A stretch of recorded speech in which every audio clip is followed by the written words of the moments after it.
ऋग्वेद के 10वें मंडल में जब आप पढ़ेंगे पुरुषाः सुक्ता के अंदर, तो आपको वो पढ़ने के लिए मिलेगा। परमेश्वर को पहचाने कैसे कि वो मेरे लिए मर रहा है, उसके बारे में लिखा है कि अश्वमेध यज्ञ का घोड़ा जिस तरह से अलग किया जाता है, वैसा ही वो पुरुष भी जब बलि किया जाएगा, अलग किया जाएगा, और उसके सिर पे कांटों का गुच्छा सिर्फ इसलिए रखा जाएगा ताकि आप पहचान पाएं ये है वो मुक्तिदाता जो मेरे लिए मरता। ये बात मैं परमेश्वर की कर रहा हूं, ईसाइयों की कर नहीं रहा। ईसाई की सुन के अगर समझ के सुनेंगे, आपकी समझ के बिल्कुल बाहर बातचीत है। एक ईसाई बोलता है, हिंदू सुनता है, कुछ समझ में नहीं आता। लेकिन जब एक पापी बोलता है मैंने उद्धार पाया, आप भी पा सकते हैं और परमेश्वर की जरूरत आपको भी है, तो समझ में आने लगता। तो इसलिए हिंदू मुस्लिम सिख ईसाई की चादर तो पहले उतार के फेंक दे। परमेश्वर चाहिए तो हिंदू को मिलेगा नहीं, किधर भी लिखवा लो। सिख को मिलेगा नहीं, मुसलमान को मिलेगा नहीं, ईसाई को मिलेगा नहीं, मिलेगा इंसान को। उस इंसान को जो पापी है, स्वीकार करता है कि मैं हूं पापी और मुझे एक मुक्तिदाता की जरूरत है, उसी को तो मिलेगा। पहलवान को डॉक्टर की क्या जरूरत है? जरूरत तो मरीज को है। तो धर्मी को परमेश्वर नहीं चाहिए, परमेश्वर तो पापियों को चाहिए, और पापियों को बचाने ही वो जमीन पे आया है, यही उसकी मोहब्बत है। तो मैं अपनी बात को यहां खत्म करता हूं कि परमेश्वर प्रेम है। बाइबल के अंदर लिखा है, पहला यूहन्ना की पत्री में 4 अध्याय में लिखा है कि परमेश्वर प्रेम है। उसके प्रेम को समझेंगे तो आप अपने पापों से मुक्ति पा सकेंगे। दोबारा जन्म होना नहीं है आपका।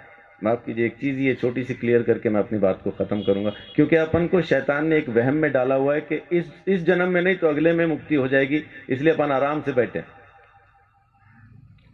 कहने वाले ने कहा था काल करे सो आज कर, आज करे सो अब, पल में प्रलय होगी, बहुरी करेगा कब। लेकिन शैतान ने बोला आज करे सो काल कर, काल करे सो परसों। इतनी जल्दी क्या पड़ी है जब जीना है बरसों। बच्चे, आपका नाम क्या है? ध्रुव। आपके बच्चे कहाँ हैं? अजीब सवाल है। उम्र क्या है आपकी? 9 साल के बच्चे से मैं पूछ रहा हूं कि आपके बच्चे कहाँ हैं?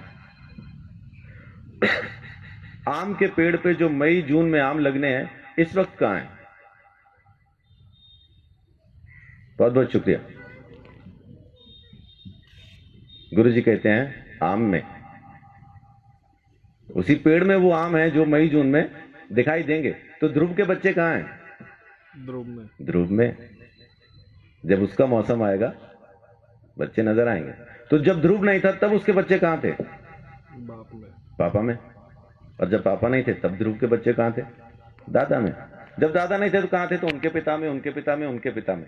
ऐसा अपन किताब को फोल्ड करते जाएं तो उस आदम में पहुंच जाते हैं जिसको परमेश्वर ने बनाया, और उसमें बीज डाल के कहा अब तुम पैदा करो। हर जानवर को, हर प्राणी को, हर चीज को परमेश्वर ने बीज के साथ बनाया और आज्ञा दी अब तुम पैदा करो। तो जब परमेश्वर ने आदम को बनाया, हम आदम में थे। जब परमेश्वर ने आदम को यह आज्ञा दी ये फल ना खाना, तब हम आदम में थे। जब आदम ने आज्ञा तोड़ी तब हम आदम में थे। जब आदम परमेश्वर से अलग हुआ तब हम आदम में थे। इसी तरह से हम परमेश्वर से अलग हो गए। हमने किया कुछ नहीं, खाया पिया कुछ नहीं, गिलास तोड़ा 12 आना किया आदम ने, अलग हम हो गए। वेदों में लिखा है कि बच्चा पैदा होते ही पाप के हाथ में सौंप दिया जाता, पैदा होते ही पापी हो जाता, कारण उसका बीज पापी है। एड्स जिस माँ बाप को है, बच्चा पैदा करेंगे एड्स की बीमारी के साथ पैदा होना। इस वजह से हम पैदा ही पापी होते हैं, इसलिए हमें मुक्ति की जरूरत है। और अगर मुक्ति हम खुद ले सकते होते तो मुक्ति दाता शब्द कभी आता नहीं। देने वाला हमको जरूर चाहिए, वो एक ही है। परमेश्वर ने हमारे लिए मुक्ति का रास्ता खोला, स्वयं हमारे लिए बलिदान दिया ताकि हम हमारे गुनाह से आजाद हो जाएं। ये उसकी मोहब्बत नहीं तो और क्या है। तो उसकी मोहब्बत से आप अभी इसी वक्त मुक्ति पा सकते हैं। आपको जन्मों का इंतजार करना नहीं, क्योंकि यही एक जन्म है, दोबारा होगा नहीं। आज के बाद दोबारा हम कभी पैदा नहीं होंगे। ये पहला और आखिरी जन्म है। मुक्ति मिलेगी तो अब, नहीं मिलेगी तो कभी नहीं। सो परमेश्वर प्रेम है, उसके प्रेम को समझें, उसके दिए हुए उद्धार को समझें। यीशु मसीह ने मेरे लिए मेरे सारे दंड को सह लिया और मेरे गुनाहों से मुझे आजाद किया।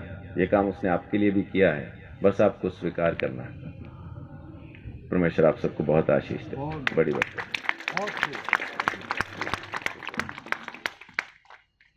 बहुत बहुत धन्यवाद पास्टर संदीप चौधरी जी का। मेरे सवाल का इन्होंने बड़े सरल रूप में उत्तर दे दिया,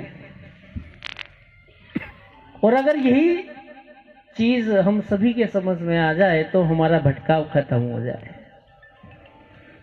मैं इनका बहुत बहुत धन्यवाद करता हूं कि इस गुरुदेव के रचित सर्वधर्म सम्मेलन के अंदर आपने पहुंचकर इस उत्सव की शोभा बढ़ाई है। मैं आपका बहुत शुक्रिया अदा करता हूं।